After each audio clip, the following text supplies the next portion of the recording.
There's a specific side worth examining directly today.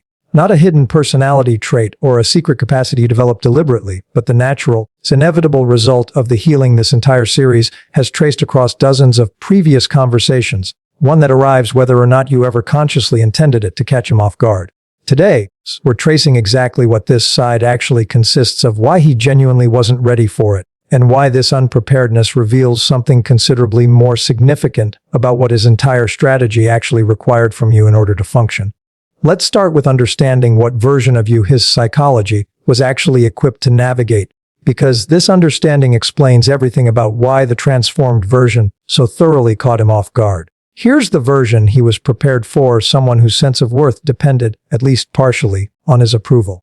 Remember everything we've traced throughout this entire series about how narcissistic strategy depends on identifying and exploiting exactly this kind of dependence. His entire operational approach, the idealization, the intermittent reinforcement, the manufactured urgency and manufactured crisis, was calibrated to work against someone whose own psychological stability could be genuinely influenced by his behavior.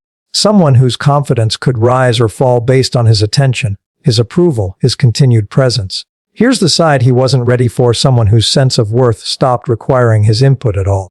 Remember everything we've traced throughout our conversation about the one quality a narcissist cannot stand: genuine self-sufficiency. The settled, his internal completeness, his own psychology never developed the capacity to achieve independently. When this specific quality emerged, whether gradually through sustained healing or suddenly through some catalyzing moment of clarity, his entire strategic framework encountered something it had genuinely no capacity to successfully navigate. Here's why this specifically caught him off guard. Rather than simply representing an ordinary, expected relationship development. Remember everything we've traced throughout this entire series about how narcissistic psychology depends on pattern matching, applying tactics that have historically worked across previous relationships with reasonable confidence they'll continue producing similar results. He wasn't simply surprised that you changed. He was genuinely unprepared for a version of change that removed the exact vulnerability his entire relational history had taught him to expect and successfully navigate in virtually everyone he'd previously encountered. Here's the specific side worth naming directly: the version of you who could witness his anger without absorbing it as evidence of her own failure. Remember everything we've traced throughout this entire series about how narcissistic strategy depends on producing exactly this absorption. Anger deployed specifically to trigger self-doubt, self-blame, anxious accommodation. The version he wasn't ready for simply observed his anger as information about him, rather than as evidence requiring her own internal recalibration. Here's another specific side worth naming: the version of you who could hear his accusations without needing to defend against every single one. Remember everything we've traced throughout our conversation about the most effective response to false accusations.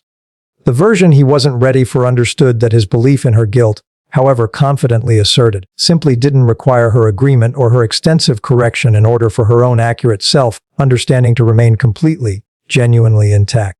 Let's trace what actually happens once this specific version genuinely, fully emerges, because understanding his real-time reaction reveals something important about the gap between his previous expectations and the reality he's suddenly, unexpectedly encountering. Here's the first thing that typically happens, connecting extensively to everything we've traced throughout our conversation about the moment he realizes you weren't the easy target he thought. Remember what we established about his usual pattern matching failing to produce expected results. When this new side genuinely emerges, his first instinct typically isn't recognition or genuine curiosity about what changed. It's confusion, followed by increasingly desperate attempts to locate the specific vulnerability he's accustomed to finding and successfully exploiting. He tries the tactics that worked before. The manufactured crisis, the manufactured vulnerability, the escalating accusation, and encounters repeatedly the same calm, settled response that offers him genuinely nothing to work with. Here's the second thing that typically happens. He often initially refuses to believe this change is genuine, treating it instead as temporary performance he simply needs to outlast. Remember everything we've traced throughout this entire series about how his psychology depends on the fantasy of eventual return, eventual restoration of the familiar dynamic. This new side, precisely because it contradicts everything his accumulated experience has taught him to expect, often gets initially dismissed as anger that will eventually cool, as a phase that will eventually pass, as something he simply needs sufficient patience to wait out before the familiar, exploitable version returns. Here's the third thing that typically happens. Connecting extensively to everything we've traced throughout our conversation about narcissistic breakdown following permanent loss, genuine, mounting confusion once this expected reversal simply fails to arrive. Remember what we established about predictive competence and its collapse once accumulated evidence overrides sustained denial. As days become weeks, weeks become months, and the settled, self-sufficient version continues persisting rather than reverting to the exploitable version his entire strategy depended on, something genuinely destabilizing begins occurring within his own psychological architecture. Not simply disappointment at losing access to a specific person, but genuine confusion about whether his fundamental understanding of how relationships and people actually function might carry limitations he's never previously had to confront. Here's the fourth thing worth understanding, one that addresses something particularly worth naming directly. This specific side often produces something in him considerably closer to fear than to simple frustration. So remember everything we've traced throughout our conversation about emotional awakening producing something more dangerous than narcissism itself. Genuine self-sufficiency, encountered directly, doesn't simply frustrate his immediate goals. It reveals involuntarily the exact limitation at the center of his own psychological structure, the gap between what you've achieved and what his own architecture has never developed the capacity to access. This revelation, however unconscious, produces genuine discomfort that goes beyond ordinary relationship disappointment. Here's the fifth thing worth understanding, connecting to something we've traced extensively throughout our conversation about the moment the game ends eventually. If this side genuinely, permanently persists, something in him has to shift from active pursuit toward genuine, if reluctant, acceptance that the version he was prepared for simply no longer exists to be accessed. This shift, when it genuinely occurs, often produces exactly the retroactive recalculation we've traced extensively throughout previous conversations. A painful, if incomplete, reckoning with the possibility that his initial assessment, made confidently during the relationship's earliest stages, proved genuinely, significantly wrong. Here's something crucial worth understanding about why his complete unpreparedness for this specific side reveals something important beyond simply confirming his eventual confusion or eventual discomfort. Remember everything we've traced throughout this entire series about what his entire relationship with you actually required in order to function successfully. His unpreparedness confirms, retroactively and undeniably, that the relationship's continuation always depended on you remaining in the earlier, more exploitable version. Not because he ever consciously articulated this requirement, but because his entire strategic framework, tested repeatedly and consistently throughout the relationship's duration, simply had no capacity to accommodate anything else. Because here's what all of this ultimately needs to lead toward, and it's worth being direct about it rather than leaving this conversation as simply an analysis of his unpreparedness, without addressing what genuinely matters most.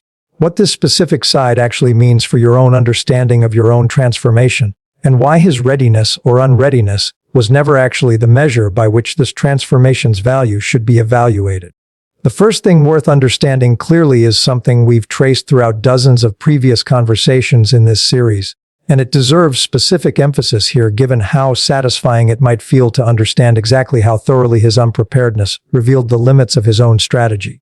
Remember everything we've traced throughout this entire series about how the disruption to narcissistic strategy represents an incidental byproduct of genuine wholeness, never its actual purpose. This side of you didn't develop specifically to catch him off guard, didn't emerge as a calculated strategy designed to reveal his own limitations. It emerged because you did the genuine, difficult work of healing this entire series has traced across dozens of previous conversations, work that would have produced exactly this same transformation regardless of whether he ever encountered it directly or ever recognized its significance at all.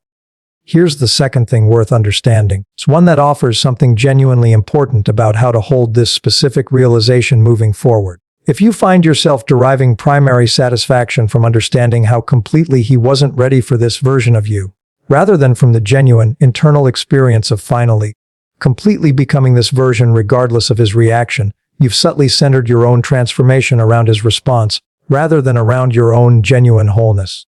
Remember everything we've traced throughout this entire series about detachment being the only thing that actually works comprehensively. The value of this specific side was never actually about catching him off guard. It was always, fundamentally, about you no longer needing his readiness, his understanding, or his approval in order to fully, authentically exist as yourself. Here's the third thing worth understanding. It's one that circles back to something we've emphasized throughout this entire series in countless different forms. This side of you doesn't require his eventual recognition or his eventual acknowledgement in order to be genuinely, completely real. Remember everything we've traced throughout our conversation about the sentence that reveals genuine self-trust.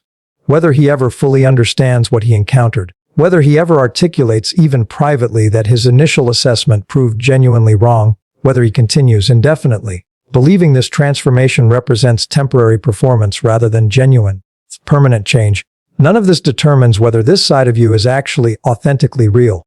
You know it's real. That knowledge was always sufficient, entirely independent of whether he ever catches up to recognizing it himself. Here's the fourth thing worth understanding, one that addresses something important about what this side actually represents for your own future, extending far beyond this single relationship or this single narcissist-specific unpreparedness. Remember everything we've traced throughout this entire series about how this transformation becomes permanent, transferable protection, available in every future relationship you'll ever build. It's this side of you. The self-sufficiency, the calm that offers nothing exploitable, the settled worth that doesn't require external confirmation, doesn't exist specifically in relation to him. It exists now as simply who you are, available and active in every context, every relationship, every future circumstance where someone might someday similarly assume they're encountering the earlier, more exploitable version, only to discover, exactly as he did, that this version genuinely, permanently no longer exists to be accessed. Here's the fifth and final thing worth understanding, the piece that ultimately matters most as we close this entire conversation. He wasn't ready for this side of you. This truth remains genuine and worth understanding clearly. But the considerably more important truth, it's the one this entire series has traced throughout every single conversation we've examined together, is this: you were ready. You did the work. You became this version of yourself not because you were trying to prove anything to him, not because you were specifically engineering his discomfort, but because you finally, genuinely chose your own wholeness over the smaller, more exploitable version a strategy had always required you to remain.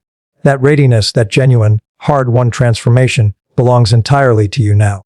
It doesn't require his recognition. It doesn't require his acknowledgement. It doesn't even require that he ever fully understands what actually happened. It simply exists, permanently and completely, as evidence of everything you've accomplished throughout this entire journey, considerably more valuable, considerably more meaningful, and considerably more genuinely, permanently real than anything his readiness or unreadiness could ever determine about who you've finally, completely become. And perhaps this is where the deepest meaning of this entire transformation becomes visible.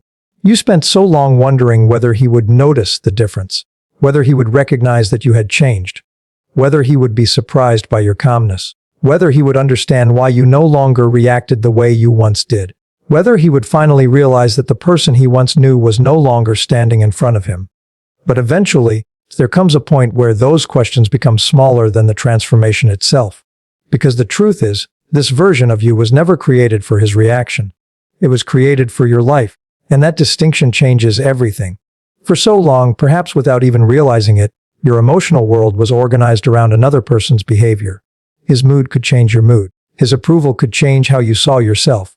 His withdrawal could create anxiety. His attention could create relief. His criticism could make you question yourself. His affection could temporarily make everything feel safe again. That was the old structure. And when you finally step outside of it, something extraordinary happens. The same things may still happen around you. Someone may become angry. Someone may misunderstand you. Someone may withdraw. Someone may criticize you. Someone may try to make you feel guilty. But the internal response is different. You don't automatically collapse into the old version of yourself. You pause, you observe, you decide.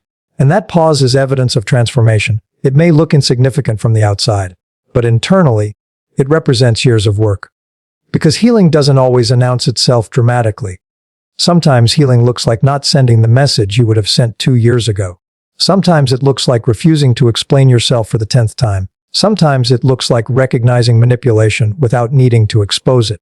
Sometimes it looks like walking away without delivering a final speech. Sometimes it looks like hearing an accusation and realizing you don't need to prove your innocence to the person making it. Sometimes it looks like being alone and discovering that loneliness is still preferable to abandoning yourself. Those moments are the real evidence. Not his reaction. Yours. And this is why you should be careful about turning your transformation into another chapter of the relationship. If you keep thinking, look what I became and look how shocked he is, He is still occupying the center of the story.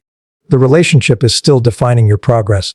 His discomfort is still being used as evidence of your strength. His confusion is still being used as confirmation that you succeeded. But eventually, even that has to be released.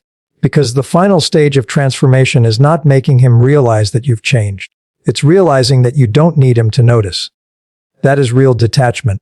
You don't need him to be impressed. You don't need him to regret. You don't need him to wonder what happened to you. You don't need him to secretly compare the person you are now with the person you used to be. You don't need him to admit that he underestimated you. You don't even need him to understand that he lost access to something valuable. Because you understand it, and that is enough.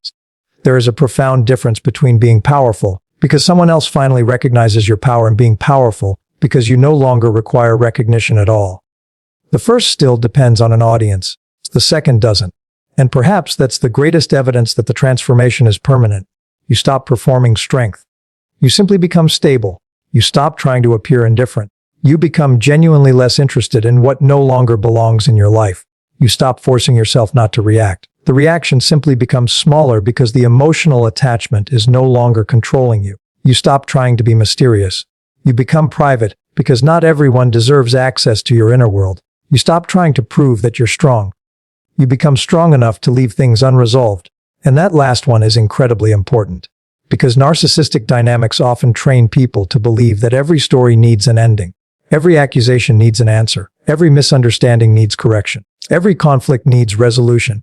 Every rejection needs explanation. Every false narrative needs to be exposed. But life doesn't work that way. Some people will leave with the wrong version of you. Some people will misunderstand your silence. Some people will believe stories you know aren't true. Some people will never recognize the work you've done. And you can still move forward. You don't have to attend every courtroom where someone has decided to put your character on trial. Your life is not a permanent defense statement. You are allowed to simply live. And perhaps one day, you'll notice that something has changed even more deeply. You won't be thinking about whether he is ready anymore. You won't be wondering whether he understands. You won't be imagining his reaction. You won't be measuring your growth against his inability to handle it. You'll simply wake up and realize, this is who I am now. Not because someone forced you to become this person. It's not because someone betrayed you into becoming stronger. Not because pain automatically makes people better. But because you chose to take what happened and build something from it. You chose self-respect. You chose awareness. You chose boundaries. You chose emotional independence. You chose to believe that peace was worth protecting. And those choices belong to you. No one can take them back. No one can convince you that you didn't earn them. No one can make the old version of you reappear simply because they remember her. That person existed. She loved deeply. She hoped. She explained. She forgave. She waited. She tried. And she deserves compassion too. Don't look back at her with embarrassment. She was working with the information and emotional resources she had at the time. She didn't fail because she cared. She didn't fail because she hoped. She didn't fail because she gave someone another chance. The important thing is that eventually she learned. And when she learned, she changed. That's growth. Not becoming someone who never trusts. Becoming someone who trusts with discernment. Not becoming someone who never loves. Becoming someone who can love without disappearing inside another person. Not becoming someone who never gets hurt. Becoming someone who knows what to do when hurt arrives. Not becoming someone who never needs anyone. Becoming someone who knows that needing connection does not require surrendering autonomy. That is the version of you he wasn't prepared for. But more importantly, that's the version of you that your future deserves. Future friendships deserve this version. Future relationships deserve this version. Your career deserves this version. Your peace deserves this version. Your everyday life deserves this version. And perhaps the most beautiful part is that you no longer need to protect this transformation by constantly thinking about the person who made you realize you needed it. You can take the lesson and leave the person behind. That's freedom. Because the goal was never to become someone he couldn't manipulate. The goal was to become someone who no longer abandons herself. The goal was never to make him regret underestimating you. The goal was to stop underestimating yourself. The goal was never to become his worst enemy. The goal was to become your own safest place. And when you reach that point, something becomes almost impossible to take from you. Not because nobody can hurt you, but because you know you will not betray yourself to keep someone else. You know you'll listen to your instincts. You know you'll respect your boundaries. You know you'll leave when necessary. You know you'll rebuild if something breaks. You know you'll survive disappointment. And you know that losing someone is never worth losing yourself. So yes, perhaps he wasn't ready for this side of you. Perhaps he genuinely expected the old pattern. Perhaps he believed the old reactions would return. Perhaps he thought the door would remain open forever. But let that truth remain where it belongs, in the past, because the most important thing isn't that he wasn't ready. It's that you finally were. You were ready to stop explaining, ready to stop chasing, ready to stop shrinking, ready to stop negotiating with your own dignity, ready to stop confusing love with tolerance, ready to stop measuring your worth through another person's ability to recognize it. And now, you don't need to prove any of that, you simply live it, quietly, consistently, completely. And one day, when you look back, you may realize that the greatest victory wasn't watching him struggle to understand the person you became. It was realizing that you had finally become someone you understood completely. Someone you could trust, someone you could protect, someone you could return to, yourself. And that is where this story truly ends, not with his reaction, not with his regret, not with his realization, not with his shock, but with you standing in the life you built after everything that tried to convince you that you couldn't. He wasn't ready for this side of you, but you were ready to become her. And now that she exists, you don't have to go back.